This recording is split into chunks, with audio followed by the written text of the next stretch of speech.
Pupunta kami sa police station kasi kanina habang namamalengke kami, merong nakahulog ng pitaka. Ito yun ang nilagay namin sa plastic. May laman siyang pera tsaka ID. Kaya pupunta kami sa police station para i-turn over ito, para kapag naghanap yung may-ari, doon na lang sa police station.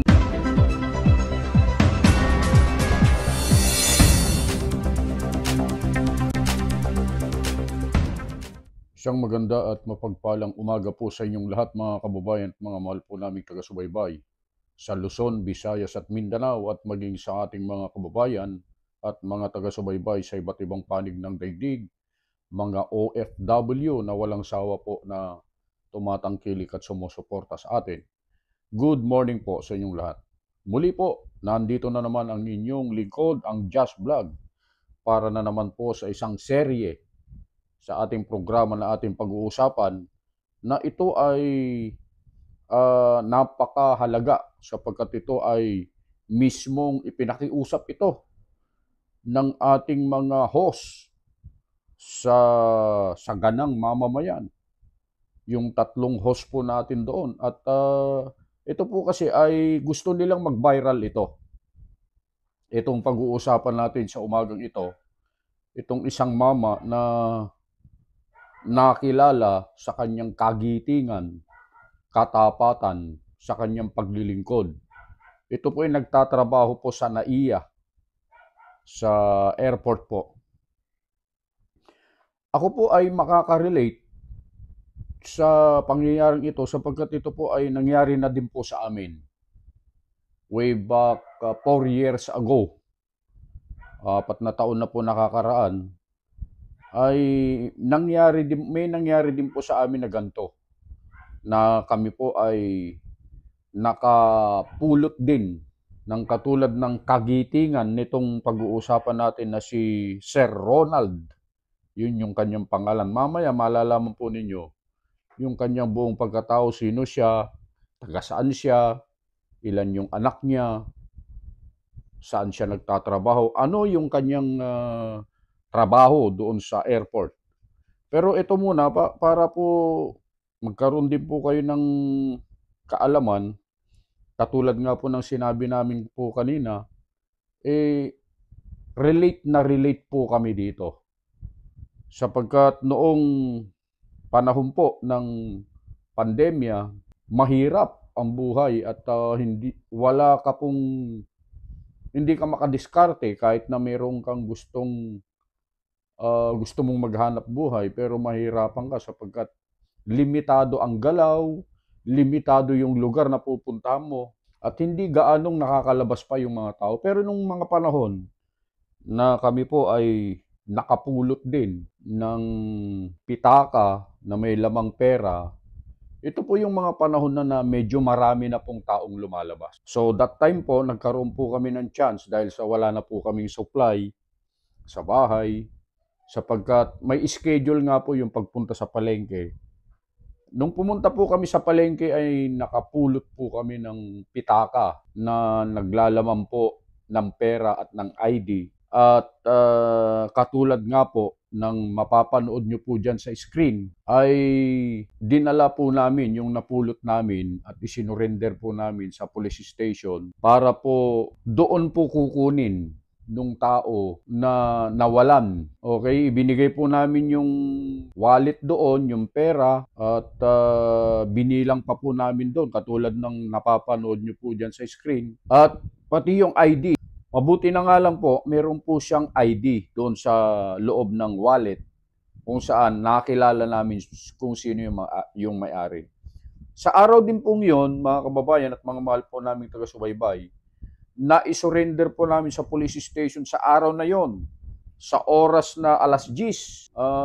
Hindi ko ma-check kung nandito kasi sa video yun eh. 11:00 pasado ng yun ding araw na yun ay nakuha na po nung may-ari yung pera na nagkakahalaga ng 10,400 plus, 460 plus yata yun. Nung panahong yun, ang hirap hanapin yung halaga na yan, mga kababayan at mga mahal po namin taga-subaybay. Napakahirap humanap ng ganyang halaga sa panahon po ng pandemic noon. At napakarami mo na pong pwedeng mabili dyan sa halaga na yan, sa araw na yon o sa mga panahong yon. So, kaya nga sabi po namin, makaka-relate po kami dito. Pero dun sa nangyaring yun, hindi po tayo nag-viral. Pero itong pag-uusapan natin mga kababayan at mga mahal po namin taga-subaybay, ay magbabiral po ito. Kasi talagang ang gusto nila ay sumikat at malaman ng buong mundo kung gaano kagiting, katapat ang mga Pilipino. Ito'y pride, hindi lamang kung saan siya nagtatrabaho, kung taga saan siya ang lugar, kundi ito'y pride ng buong Pilipinas. Kasi kahit mga foreigner pala nito, mga foreigner na napulutan niya. Kape ka muna. Ng mga items, mga alahas, pera, mga documents, kung ano-ano pa, ay naibabalik ng walang labis at walang kulang. Ganun po kabuti ang kalooban ng taong ito. Para hindi tayo magkamali, panoorin na lang po natin ang video ito mga kababayan at mga mahal po namin taga-subaybay. At pagtiyagaan po ninyo sapagkat mahaba po itong video ito, pero dito mai-inspire po kayo, tinitiyak po namin, sa ipinakitang kagitingan at katapatan ng taong ito. Narito po yung video. Pero sino ba ang mga bagong bayani ngayon? Kasi baka sabihin nila meron pa ba tayo may tuturong mga bagong bayani? Ay, ako meron. Ah, ganon? Oo. Diyan sa airport, meron dyan. Airport? Oo. Yung janitor na ilang beses na nakapulot ng limpak-limpak na salapi. Ah! Oo! Na laging ibinabalik. Oho. Oh, yun ang tunay na bayani.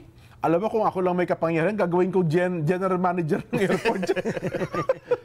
Hindi, nakita mo yung may napanood tayong sine na isa siyang janitor. At binigyan niya yung Pritos, yung snack ba? Nagbigay siya ng suggestion sa management. Ganito gawin niyo maanghang dahil yan ang gusto ng mga Meksikano. Abay nag-click. Yung Pritos Lay, wala na, baksak na yung kumpanya nila. Abay nag-click. Anong ginawa sa kanya? Ginawa siyang manager. Ganun Oo, ginawa siyang manager. Although hindi mo naman pwedeng gawin talagang general manager dahil kulang ang kanyang kaalaman from janitor. Pero pwede nyo naman siyang ilagay sa magandang pwesto. Naalala ko ng buhay ni NBI Director Epimaco Velasco. Di ba yung isang janitor, di ba yung doon simula yung pelikula niya? Na ikaw darating ang pagkakataon, ikaw ay magiging director ng NBI.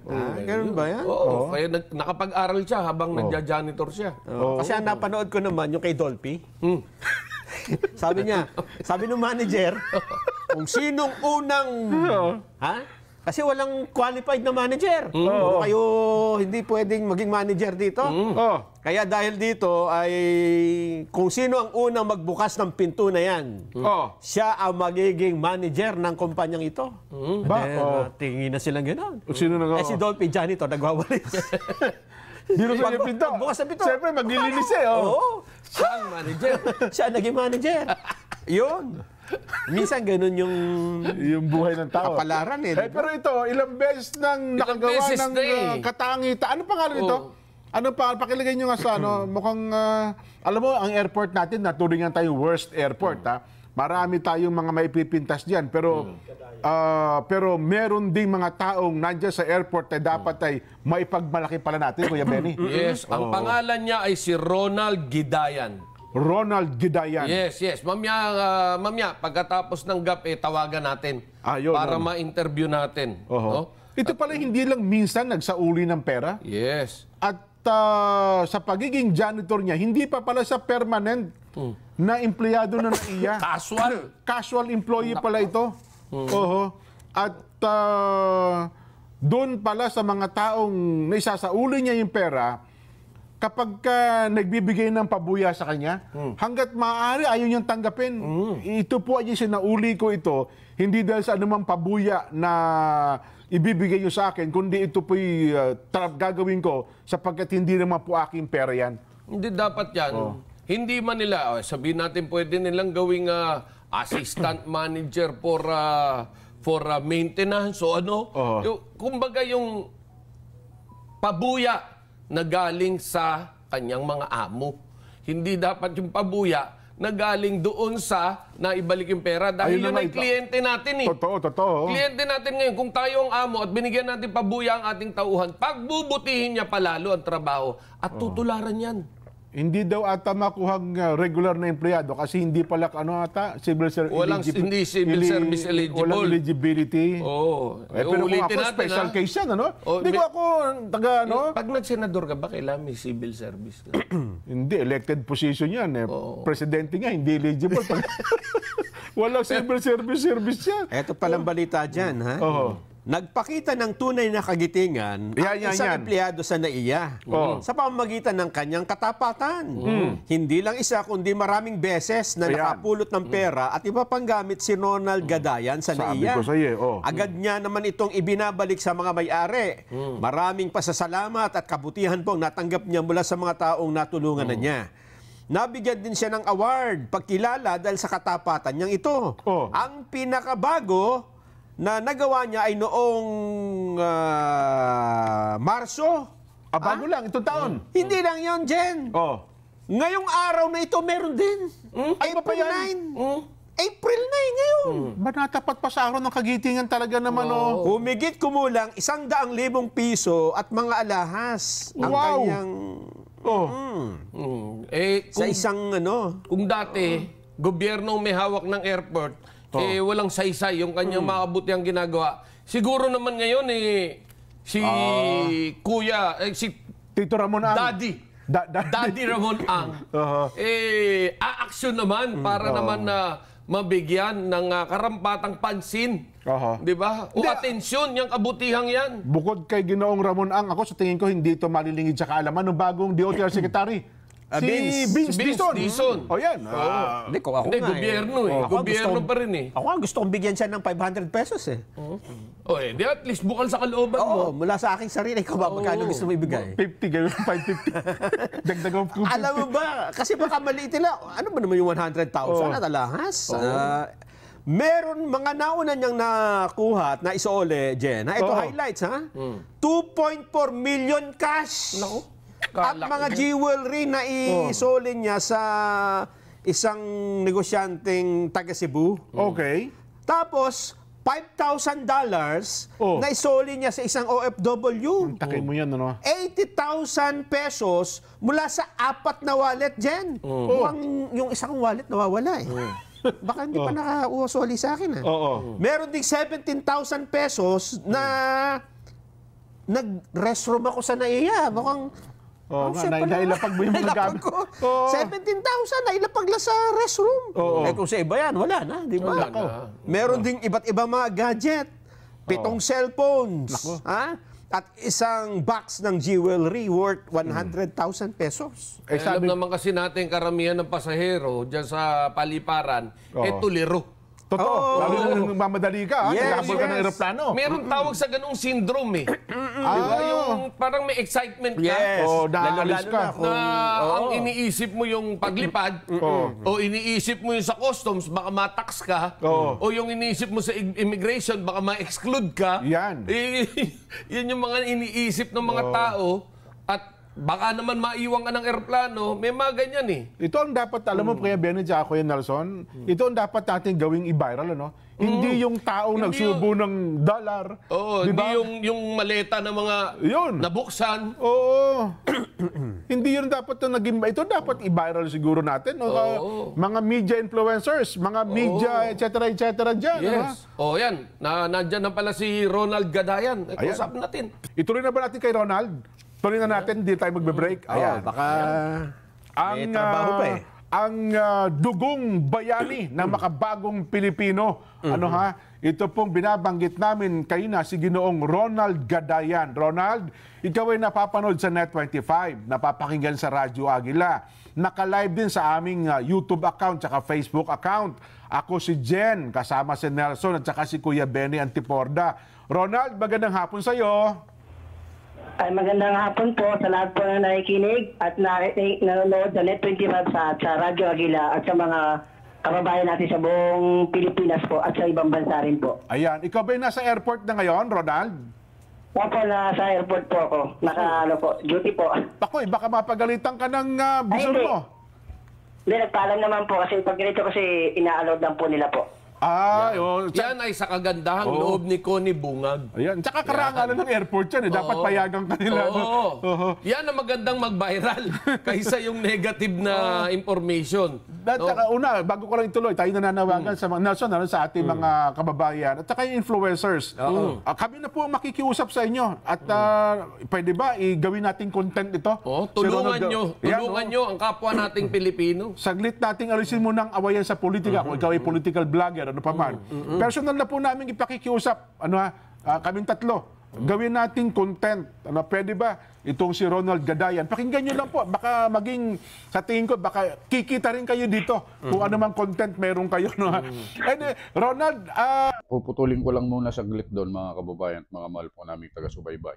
Kaya po namin ginawang content ito, gusto natin na matulungan din yung mamang ito, si Ronald Gadayan nga po, na yun nga po yung topic sa Saganang Mamamayan. At nakikisuyo ang Saganang Mamamayan, ang mga host, na ito ay mai-content ng mga content creator, mga social media influencer, YouTuber, para sa ganun ay malaman at kumalat sa buong mundo ang kagitingan na ginawa po ni Ronald Gadayan. At ito nga po yung i-interviewin po nila ngayon dito po sa Net25. Kaya pagtiyagaan po ninyo sapagkat medyo mahaba po ito, hindi na po kami papasok. Tuloy-tuloy na po natin yung video para sa ganun na hindi na puputol at makuha nyo po mismo, mapanood nyong mabuti yung pagkakasunod-sunod. Doon na lang po kami sa huli, magbibigay po ng konting reaction. Tuloy po natin yung video. Ipakikwento mo nga sa amin, ano ba trabaho mo dyan sa airport at nasaang departamento ka ba, Ronald? Ang trabaho ko po sa NAIA Terminal 2 Airport bilang isang janitor po. Bali 16 years na po ako nagtatrabaho sa NAIA, 2007 hanggang 2025. At ako yung nakasit department sa housekeeping maintenance ng NAIA Terminal 2 ng frontrunner agency po. Naka-agency ka pa, hindi ka organic ng NAIA? Dati po gobyerno ako ng 8 years, tapos agency ngayon, nasa 8 years na po ako sa agency po. So ibig sabihin, kumbaga hired ka lang as agency. So hindi ka nga organic empleyado, hindi ka, ang tawag doon? Regular. Hindi ka regular employee ng NAIA.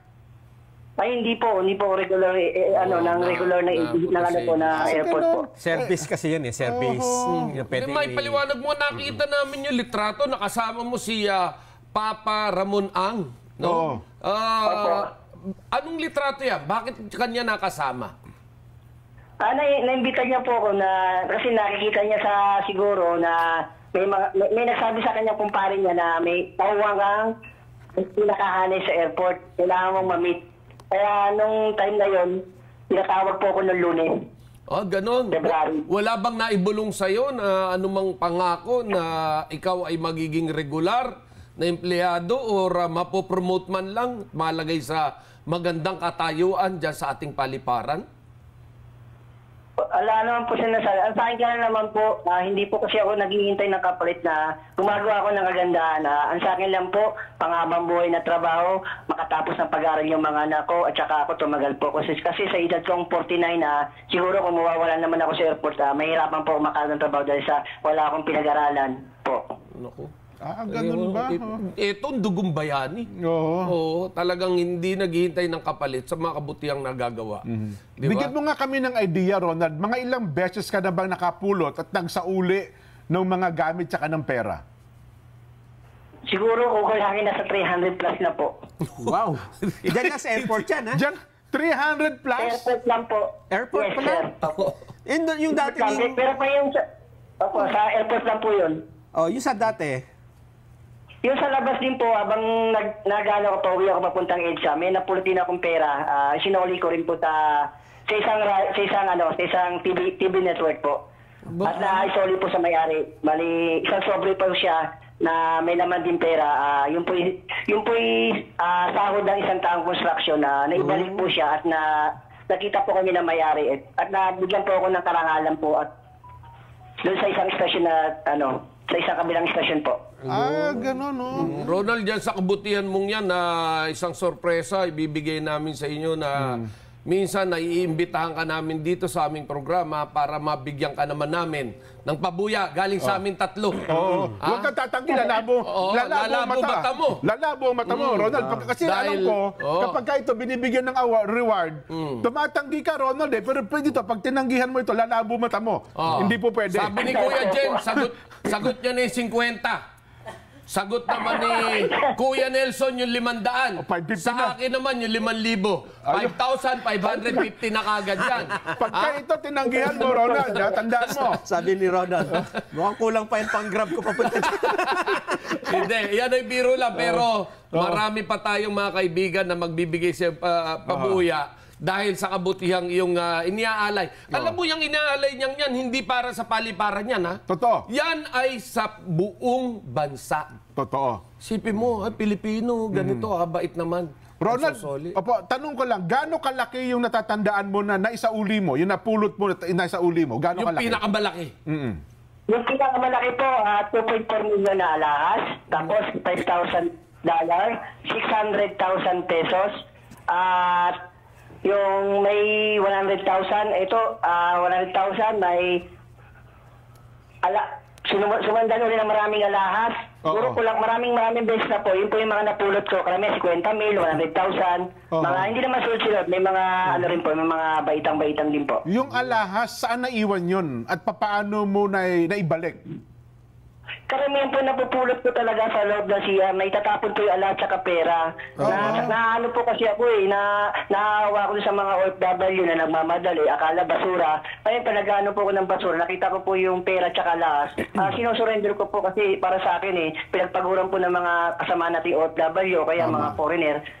Kailangan ko kasi may balik talaga yun. Kahit sabihin nga natin na nasa CR na, wala CCTV, wala po nakakakita. Ang maganda po kasi doon ang CCTV po natin yung Diyos. Kahit sabihin mo wala po nakakita. Magalaga po yung gumagawa tayo ng kabutihan po. At itong pinakahuli, kailan yung pinakahuli, Ronald? Nakarang araw lang po, 2 days ago. Bali, nasa siya OFW, meron siyang pera na migit kulang-kulang na nakasama yung alahas pera. Kulang-kulang mga 100,000 po.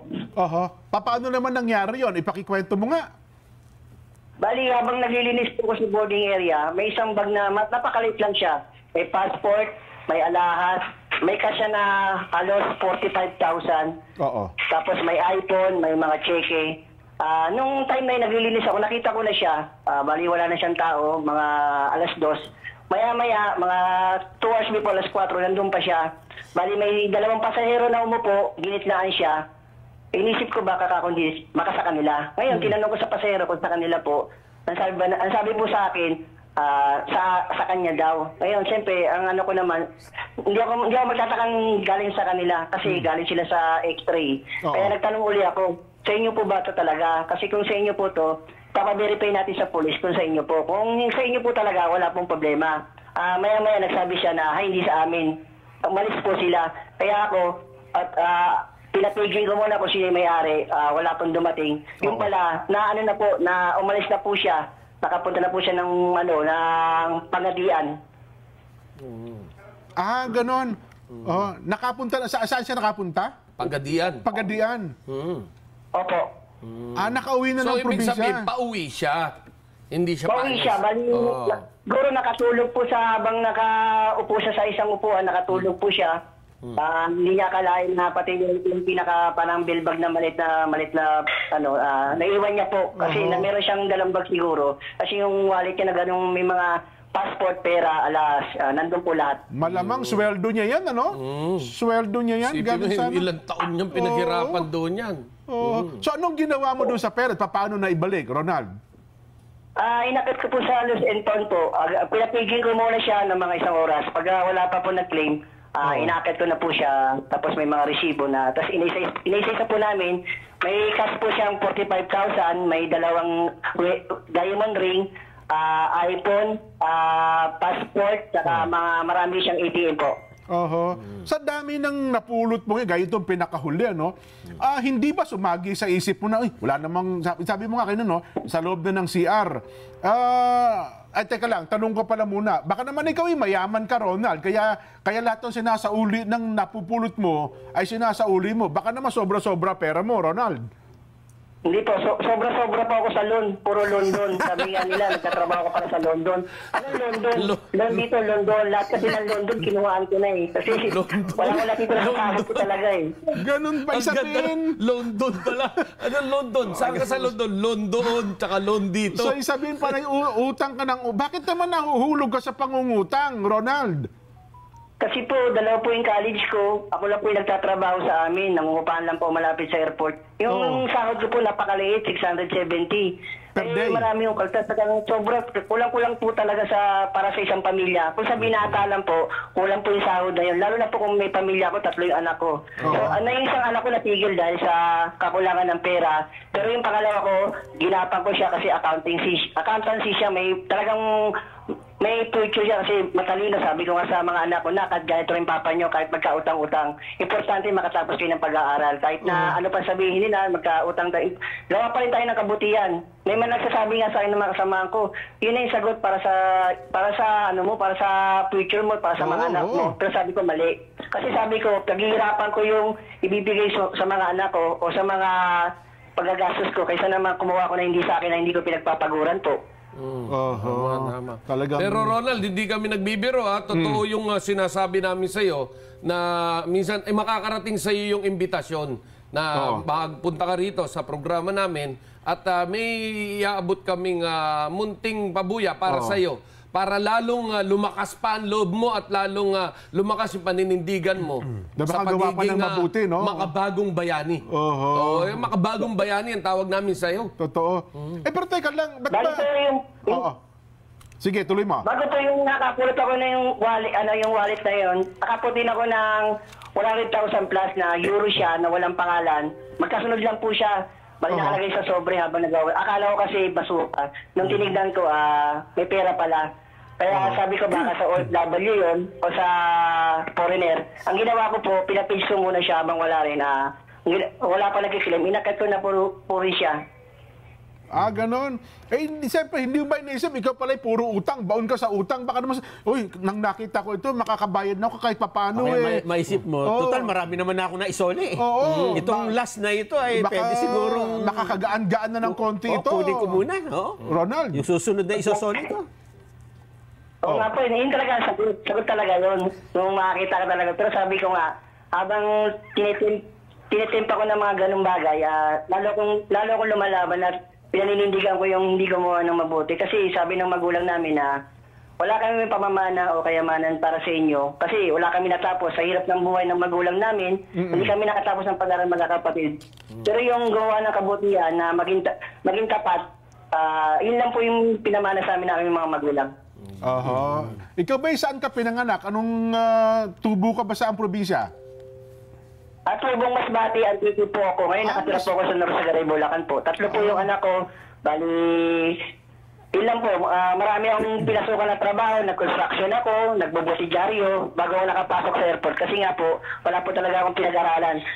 Natutuwa naman ako na hindi ko akalain makakapasok sa airport. Sabi ko nga pag nakapasok ka sa airport, kailangan may pinag-aralan ka o may natapos ka. Pero sabi ko, nag-try talaga ako. Sabi ko, para sa mga anak ko, papakita ko yung best ko na hindi ko naman nakalain na magiging bayani ako sa ginawa ko na munting ginawa ko pero napakalaking halaga pala. Hindi lang naman sa mga kapwa Pilay ng pagsusulian natin, mga foreigner. Ang sabi nila, ang airport daw ng Pilipinas napakasama na po daw. Kasi worst airport nga raw tayo nababalita nila, masama na po image ng airport. Pero ako, siguro mga 10 foreigner na soli ako ng pera alahas, na ibabalik ko. Ang pabuyang gusto kong mangyari, ibalita nila sa bansa nila na mga Pinoy, hindi lahat magnanakaw. Pero teka lang, ano sabi nung anak mo, tsaka misis mo, ano ba naman yan, Ronald? Sana kung inipon mo lahat yung nakuha mo, baka mayaman na tayo. Oo nga po kung talagang naipon ko lahat at nasoli ko, nasa lagpas 6 na milyon na. May bahay, lupa na kami, may kotse na kami. Milyonaryo ka na pala, Ronald. Mag-aaral eskwelahan. Kaya lang. Pero hindi po. Kasi sabi ko sa kanila, kung ano yung meron tayo, pag tiisin natin. Kahit magulam tayo, magdildil tayo ng asin, ay ng ulam natin. Kaysa magulam tayo ng masarap, pero meron naman tayong tao na gambala o gumawa tayo ng kasamaan. Mas ano po yun, mas nakakaano po sa dignidad ko po yun. Sabi ko nga, wala na po akong pinag-aralan. Yung dignidad na lang yung nilalaban ko, yung maging tapat, integrity. Yun po. Wala ka bang planong magpresidente, Ronald? O kaya senador. Okay. Ano gusto ko Kasi ang presidente, hindi mo kailangan na mataas na pinag-aralan, Hindi mo able to read kailangan the ng right. civil service. Ano pa lang siya? Ilan taon ka na? 45 pa lang eh. 49. Ay ano na, Pwede pasok na. na. Pwede Pasok na. Pwede ka na magsenador. Sa 2028. Kaming tatlo ang campaign manager mo, Ronald. Sa 2028. Ano ha? Dahil sa mga panahon ngayon, wala ka na makikitang ano eh. Birang-bira ka na makikitang kaya katapat na tao. Mukhang may sagot siya dyan. Anong sagot mo, Ronald? Hindi na po kasi sa akin simple lang po ako. Gusto ko lang po na simpleng buhay. Sabi ko nga, hindi lang ako matapat na janitor. Tumutulong din ako sa kapwa kasi nung nakaraan, yung sa isang radio station, nag-donate din ako ng 30 man ko. At isang parangal na natanggap ko, binigyan ako isang parangal Gawad Bayani. Binigay ko sa isang kasama ko na may cancer patient. Pero sabi ko talaga, kailangan ko. Pero sabi ko, yung binibigay sa akin ng mga pabuya, binibigay ko rin sa kapwa ko. Kasi sabi ko, mas masarap na tumutulong sa kapwa. Kasi inisip ko po, malulusog yung mga anak ko, walang sakit. Ganon kasi yung kalooban ko eh. Kung ano meron ako, kahit na alam mong gipit ako, sabi ko naman, yung mga award na natanggap ko na may mga pera, ibinadelete ko sa mga kasama ko na nangangailangan po. Ayun. Nako, pero Talagang buhay ang dugong bayani sa kanya. sa tingin ko, nalahian ka ni Juan Luna eh. Ronald. O kaya naman eh, Ni ni Antonio Andres Luna. Bonifacio, mukhang ang lahat ng dugo ng mga bayani na nalaytay sa ugat mo, Ronald. Opo, hindi lang naman po kayo matapat, pati yung asawa ko, yung nakapagsoli siya ng may pumasok na perang Gcash na ulit lang naman, ibinalik niya. Tapos yung dalawa kong estudyante, habang nag-i-enroll sila, may napon silang cellphone. At ibalik naman sa principal. At yung pinakahuli, yung kapatid ko, yung pandemic, na sobra yung perang galing sa barangay na 16,000, isinuli niya ang 8,000. Sabi nga namin, Dito ang tuwa si kailangan Kapitan. namin ang pera, hindi namin, opo. Tuwan-tuwa si Kapitan nung sinauli yung pera. Oo, sinuli kasi, bahala na sila kayo babalik gano'n. Pero sabi nga ng kapatid ko, sobra yung naibalik na 8,000, kailangan po may ibalik talaga sa mga tao hindi nabigyan. At ewan ko kung pagkakataon, napakaswerte niyang makapulot, no? Kasi tayo, sa haba ng buhay natin, mula ng bata, ang pinakamalaki kong napulot, mga 20 pesos. Sabi nga lagi ng lola ko, maglakad ka sa EDSA, swerte makapulot ka ng 100. Pero ito halos... Ba't ba ikaw ay nakakapulot ka ng... Madalas ka nakapulot, Ronald, ano? Opo, sabi siguro ng Diyos na ibabalik ko talaga. Pero talagang may mga tao na nagtataka ng mga kasama ko rito. Bakit lagi sa'yo natatapat? Samantala kami, kami ng lakad. Trabaho ko ng trabaho sa mga... Pero ikaw lagi nakakita. Pero sabi ko sa isip ko naman, siguro dahil siguro pinagkaloob ng Diyos na ako makakita at may balik po sa may-ari po talaga. So ang pamunuan ngayon ng airport, at ngayon mayroon ng bagong concessionaire yan, ano ha? Ano ang sinabi sa inyo? Meron bang mga pagkilalang ginawa sa iyo, Ronald? Wala pa. Siguro nalalaman po nila. Pero siguro sa akin lang naman, hindi naman ako naghihintay ng posisyon. Kasi lahat ng ginagawa ko, hindi naman para sa akin, para sa ating bayan. Ang posisyon, nandyan lang po. Pero ang trabaho, panghabang buhay. Sabi nga nila gumawa ka ng kabutihan, huwag kang maghintay kung ano meron. Baga sa akin, simple lang eh. Ang una, pagbuhay na trabaho, pangalawa, makatapos yung mga anak ko kahit na nag-iirap ako na wala man lang sa mga gobyerno na nagbigay ng full scholarship kahit na ito ginagawa ko. Samantalang pinagkumpara kami kay Yulo. Si Yulo, lahat bigay biyaya ng gobyerno, lahat binigay sa kanya. Paresama kami bayani. Pero ako bayani rin. Hindi ako nagbibigay ng importansya ng gobyerno, lahat sa kanya binigay. Nandun tayo bayani din po siya. Pero pinagkukumpara po kami. Kaya sabi nga nila, pares kami bayani. Bakit si Yulo na gold medalist? Lahat biyaya sa kanya ng gobyerno, binigay lahat. Pero sa akin, katulad ko, hindi ako inaano ng gobyerno, hindi ako nare-recognize, ano? Tama. Bagay ako ngayon, naniniwala. Makakarating to sa kaalaman ng bagong DOTR Secretary, no? Sa mga kinaukulan. Ayan, kay Ginoong Ramon Ang. At kaya nga ako, sabi ko nga, Nelson, Kuya Benny, no? Siguro ho, ipagpasensya nyo na. Yung mga nag-aaway-aaway na vloggers, pro-BBM, anti-digong, ano pa man, pwede ba gawin lang natin content itong si Ronald Gadayan? Hindi naman siya nagmamando kami sa inyo. Gawin lang natin content. Saglit lang, baka meron tayong isang content dyan. Naalisin muna natin ng bahid ng politika. At lahat nakikitain, bigay nyo kay Ronald. Yun. Oo. Ay, malaking bagay po. At least ma-recognize, hindi lang sa buong, sa atin lang tayong kapwa Pilipino, malaman natin, meron palang ganitong tao. Di ba? Oho. Sabi nga ni Ronald, hindi naman siya naghihintay ng anumang kapalit pero yung ma-recognize. Wala namang Hindi, pagkatapos ng programa natin to siguro, matawagan din natin si Commissioner Lito Alvarez. Yung dating Commissioner ng Customs na ngayon ay GM ng airport. Siya na ba rin ng GM ng airport? Yes, siya na GM ng airport. Malaman naman natin kung ano yung magandang balita na may bibigay sa atin para sa ating kapatid na bagong bayani na si Ronald Gadayan. May gusto pa akong malaman kay Ronald. Ilang taon ka na nagtatrabaho sa airport?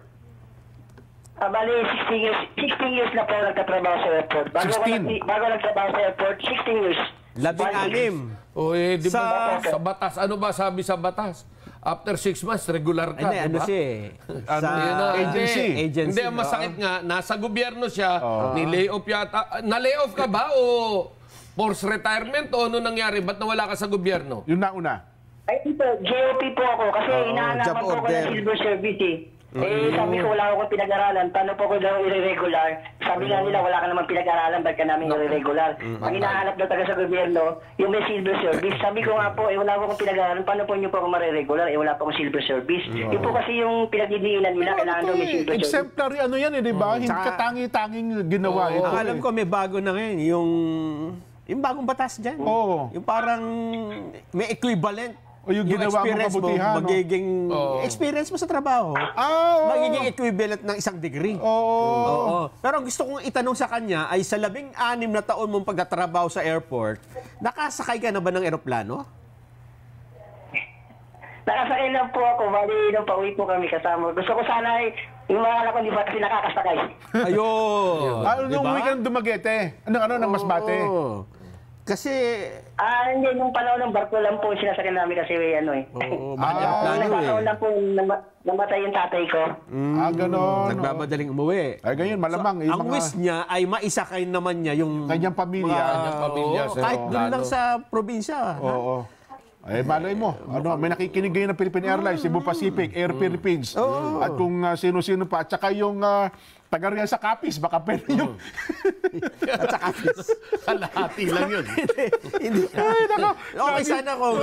Kasi, mga na pala, college yung mga anak mo, no? Buso mo, Ronald. Ilang taon na? Bali, yung pangalan ko na hinto, yung pangalawa ko, mag-third year college na accounting po sa Bachelor of Science. Yung bunso ko, mag-graduate na po. Sabi ko nga, wala na sa sahod ko, mag-graduate na siya. Sabi ko, bahala na kung ano yung iyan ang handa natin importante. Maging present lang ako, makita lang kita umakit ko sa stage na may karangalan. Sabi ko nga Nandito sa Bulacan, sa Norsagaray o sa probinsya? Opo, sa Bulacan po siya graduate. Bali, sa Bulacan. May honor din po. Sabi ko sa mga anak ko, di bali ng wala tayong na importante, makatapos kayo. Sabi ko, yun ang pinaka-purpose ko talaga. Sabi ko, kung pwede nga lang ibenta yung mga award ko, masanda o ibenta kay Bustoyo, igagawin ko para itutulong ko sa mga anak ko. Hindi, ako sa tingin ko, sa ginawa mong kabutihan na yan, gagawa din ng Panginoon. Kasi nire-reward yan. Biblically yan. Maniwala ka sa amin. Kung yun ngang kasamaan na titigil, yung kabutihan, binabalik at binibigyan yan ng kabutihan din ng Diyos. Ako sa tingin ko, maniniwala ako, Ronald, sa panahong ito ay aanihin mo yung biyayang lahat ng tinanim mong kabutihan ay aanihin yan. Sabi nga nila hindi nakapikit ang Diyos para makita yung ginawa mong kabutihan. Saka usaping karma ay dalawang klase. Isang good karma, isang bad karma. At ang sinisiguro namin, good karma yung sa'yo.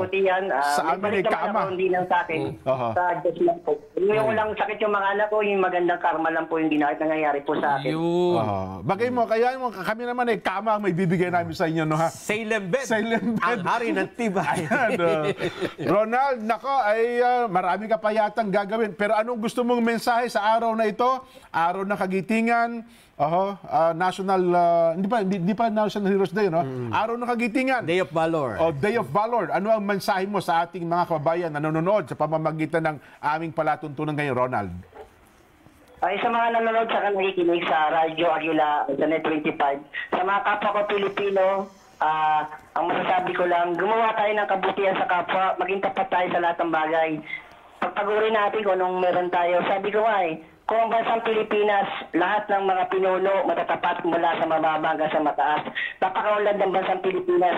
Siguro hindi sila mangungurap, ibibigay na sa ano, kasi nga napakayaman ng Pilipinas, may ginto, may mga isda, pero ang nangyayari, ilan lang yung mayaman, pero dapat hindi nila madadala sa langit sila yung mga kayaman nila. Gawin nila yung kabutihan nila sa lupa.